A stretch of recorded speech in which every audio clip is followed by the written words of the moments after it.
Hi, welcome back to My Life with Plants. I don't know if you can see me, but I'm in my jungle here.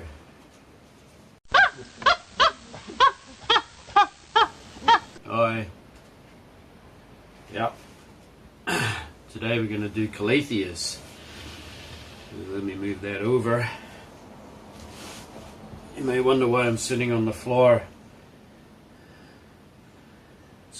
It's good for stretching my legs and my hips, that's why. So sometimes I like to sit down. Well, I do sit down on the floor quite a lot actually. And today we have two Calatheas. We're going to talk about burrow marks here. And this is Makoyana. So first things first, how to look after them. So they are notorious for some people as being hard to grow and hard to care for, and you don't quite know what to do or to give it the best care.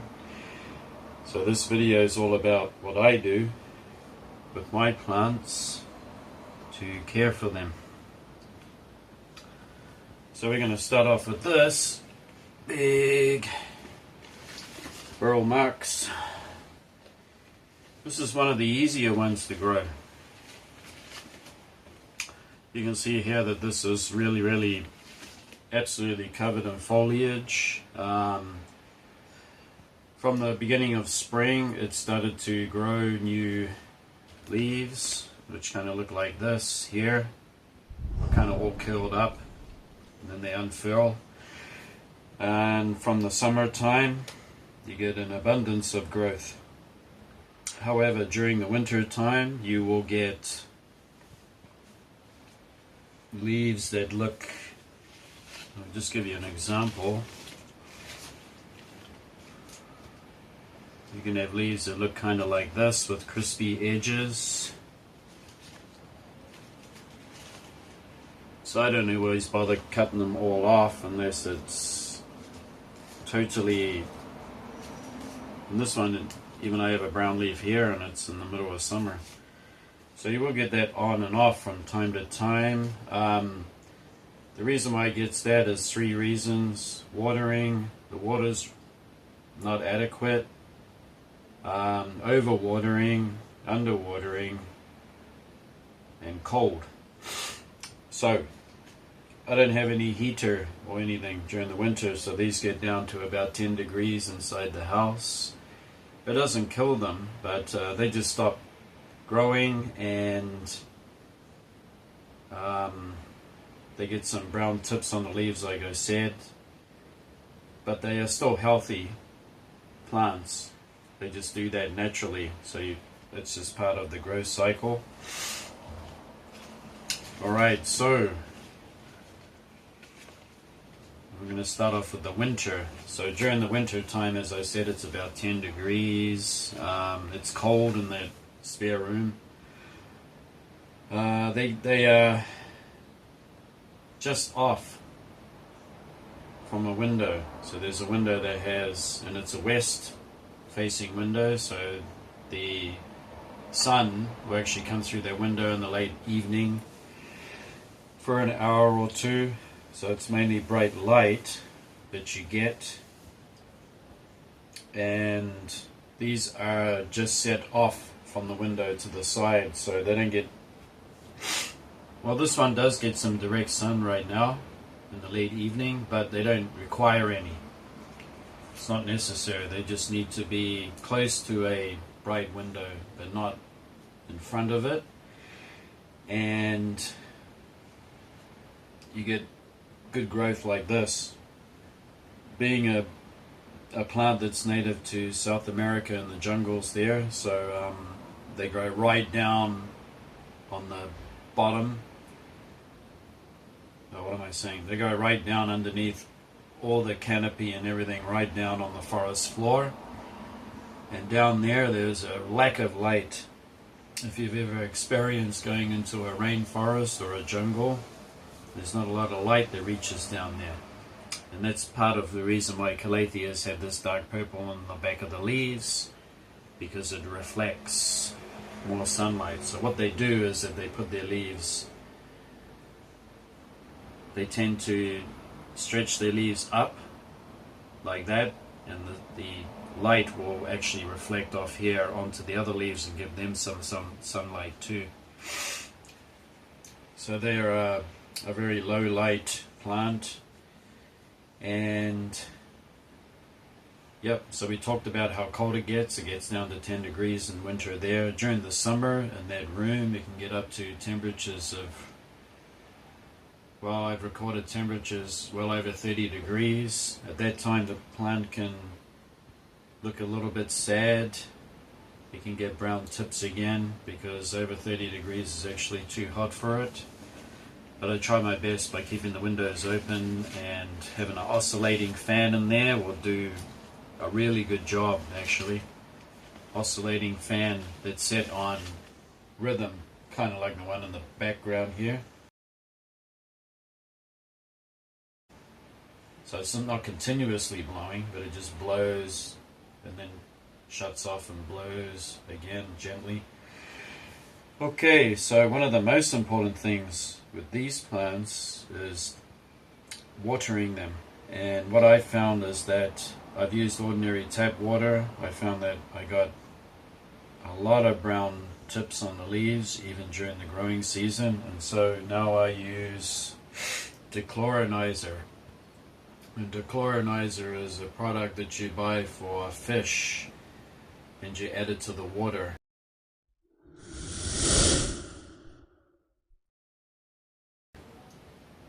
Usually I can add just 2 drops per liter of water, and that's tap water, and it neutralizes chlorine. And chlorine is something that they're sensitive to. So if you do use tap water, maybe not initially, but after some time, it can even upset the pH balance in the soil, which can be a big problem. That means that the root system will start to die off pretty fast, and you will get all confused because you'll be watering your plant and you wonder why it's not taking it up, and then it starts rotting, and then you think, oh no, I've overwatered it. That must be the problem. But it's not the problem at all. If your soil has got a good pH, and that's about 5.5 to 6 on a pH reader, then you have a healthy root system, and all the microbes are happy too in the soil. So I used a chlorinizer.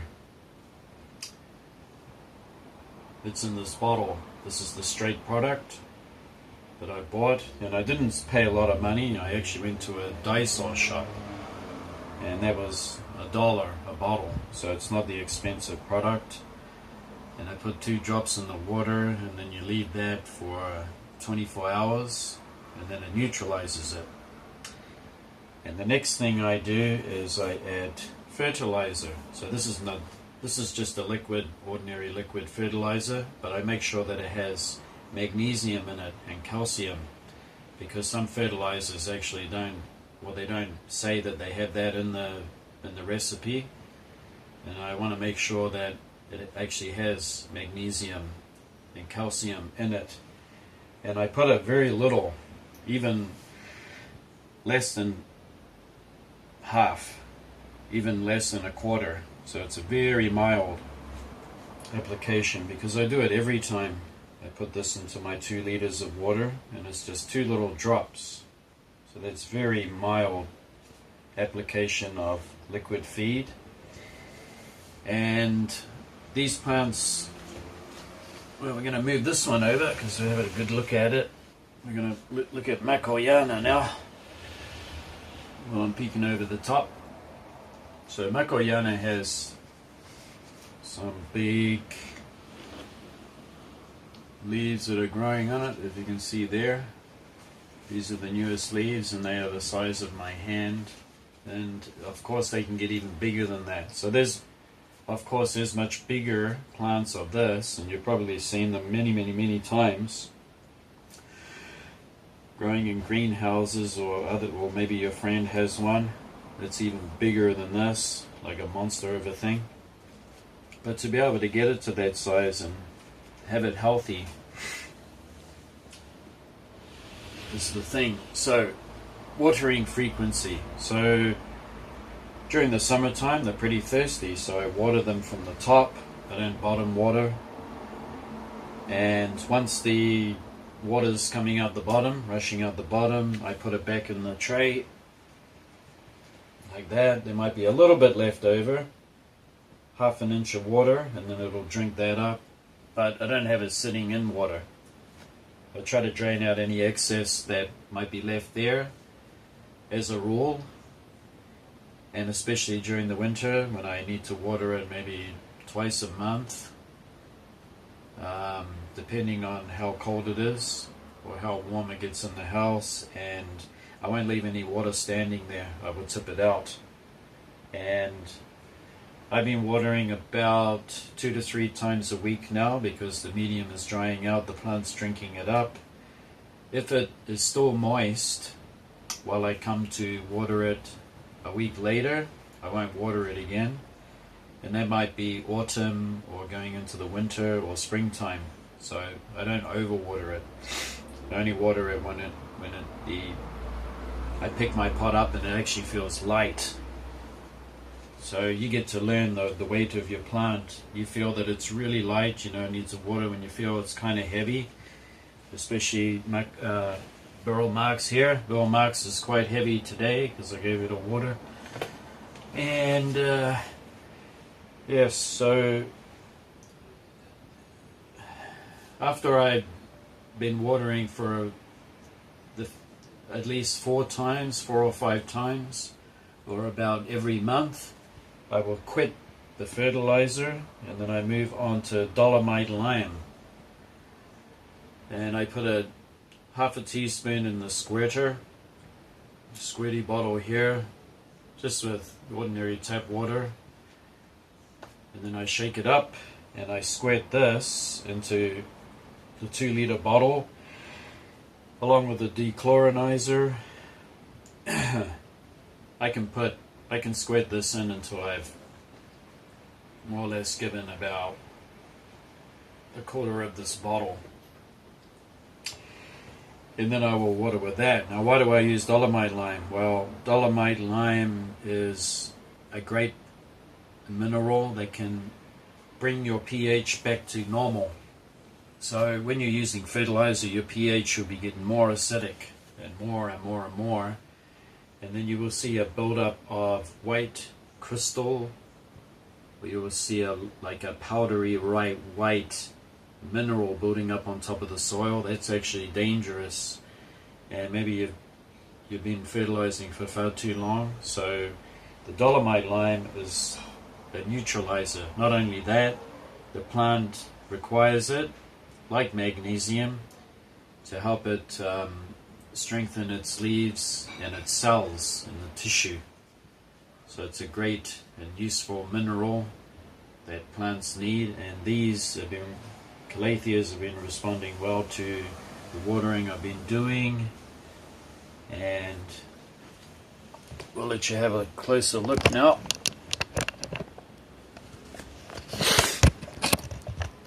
So here you have Beryl Marks. You can see how healthy these leaves are. There's no brown tips. They look like they're being grown in a greenhouse, and yet this is indoors. They have all these new... Now this here, I know what this is. It required more water and it was drying out a little too much. So once the plant is starting to get lighter, you need to water it more frequently during the summer. More or less keeping it moist, I would think, during the hottest time of the year. And this is a little underwatering, so it really lets you know when it needs water by doing that. So all these leaves are super healthy, super clean, super neat, tough, strong, everything. Nice healthy plant. And you can have a look at Makoyana now. It's just, I've been doing a lot of digging outside, so I'm a little bit sore. I had to dig a tree stump out, an old tree stump, so I had to dig a great big old trench around it, and then I had a hand saw and I cut through the root system, got rid of it to plant a native tree in the garden. And look at these leaves. They're as big as my hand. Now, these leaves keep getting bigger every year, so it's really exciting to see. This will be one of the last year's ones. You can see the difference, that the leaves actually get bigger. Yes. I love Calatheas, and there's one other one, I just can't remember its name, but it has a very deep purple leaf that's orbicular or round, big huge round leaves, and I've been so tempted to get it. Okay, so we are going to show you where they sit. So west window. So once again, there's no air conditioner, no heater, nothing. One sits right here. So I put this netting up here because sometimes the sun will creep in. And here's my hand here to let you know how far it is away from this window. But it doesn't actually require to be in front of it. The best situation is to have it offset from any window. So here is the platform from sitting the area that Makoyana sits, and there are the windows there. They grow really well like that, so not in front of a window but offset from it so that they don't get any direct sun on them at all. Yes, okay. And this is just a care video and a guide. So if you are interested in Calatheas and you want to give them a go again, maybe they didn't grow so well for you, then you could try this and see how it goes. I do really recommend dechlorinizing your water, and if you really think about it, it's fish. If you have goldfish or if you have tropical fish, if you don't put a dechlorinizer in the water, they get burns, especially in their gills, because chlorine does that and it irritates them. So whatever's makes those fish happy, it's got to be good for the plants. And lest we forget that a lot of people, well, not everyone, but there are a lot of growers that use their old water from the fish tank because they said it's a great fertilizer, but they forget to remind themselves that they put dechlorinizer in that water, and that's why it's so good, because it's the closest thing to rainwater, isn't it? And if you do have a good supply of rainwater, then I bet your Calatheas are even bigger than mine. Anyway, I hope you found this interesting, and you feel confident about Calatheas again. If you're not, trying to look for some new growth on here. There we go. There's a new growth coming up. This one's super thirsty. Gave it a good drink today. There's a nice new leaf coming up here. I got sticky traps sitting that I cut out and sit on the soil, because being as moist as it does get, fungus gnats come. They get stuck straight on those traps. I catch all of them. There's like the odd one that flies around, but there's no outbreaks when I do that. So I'm excited about Calatheas, and I hope you are too.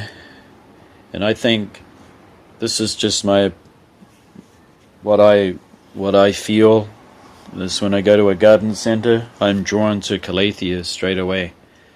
Their colors and their amazing foliage. I mean, it's amazing, the patterns on these things.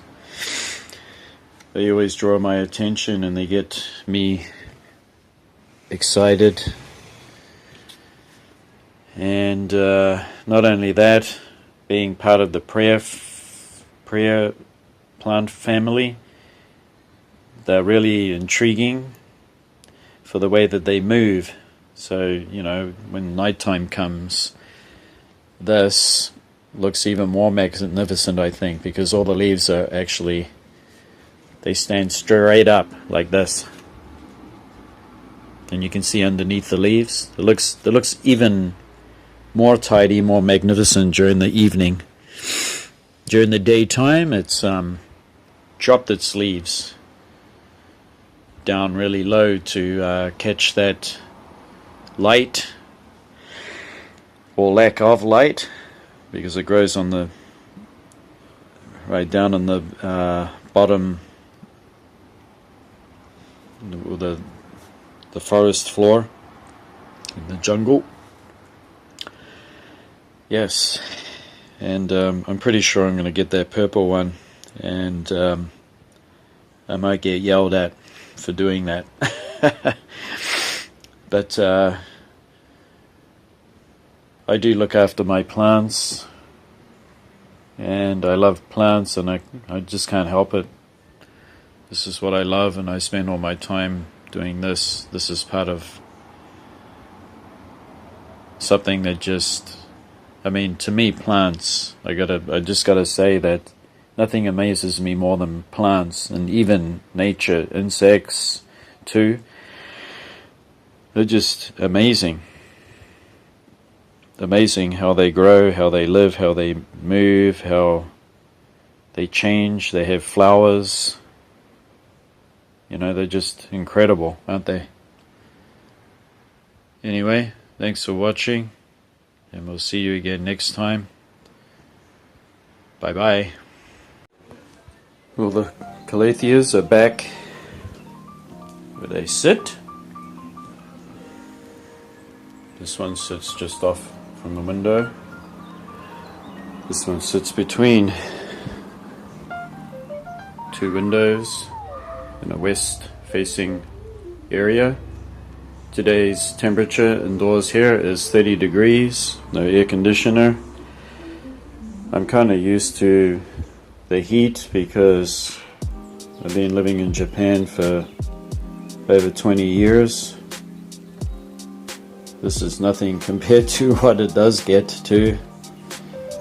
To me, this is kind of a reasonable day, actually. It's quite overcast. If we do get a sunny day, it'll get up to 35 or even more. So it's just inside this room. It is 30 degrees. Yes, very hot. I'm just used to it, but I still feel hot.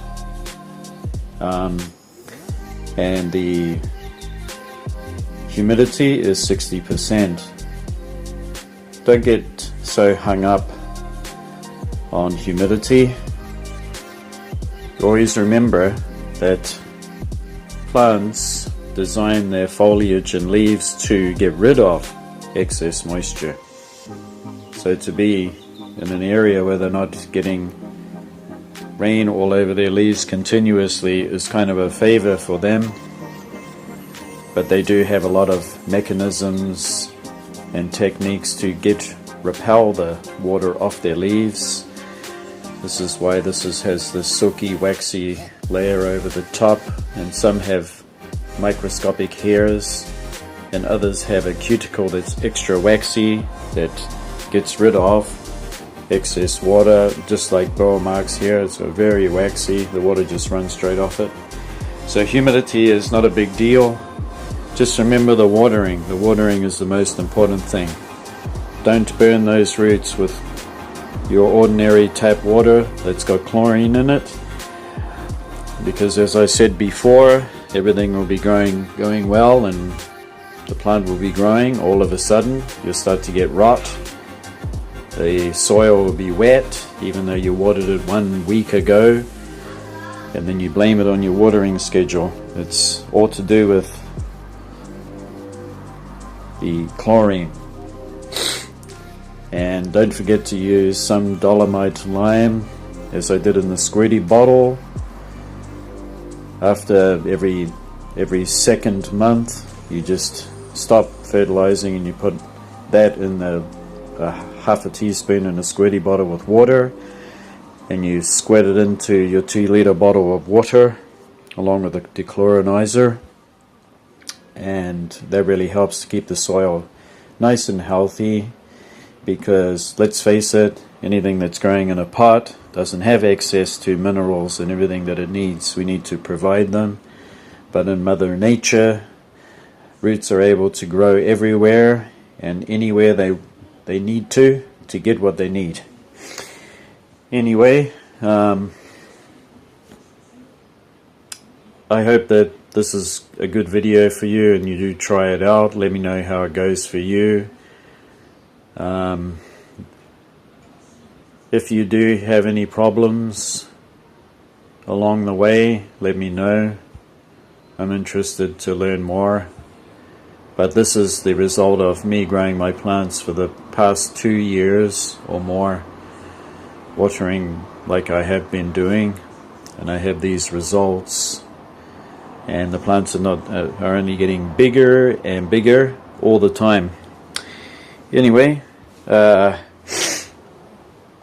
thanks for watching again, and this has been a care tip video on Calatheas. See you next time. Bye bye.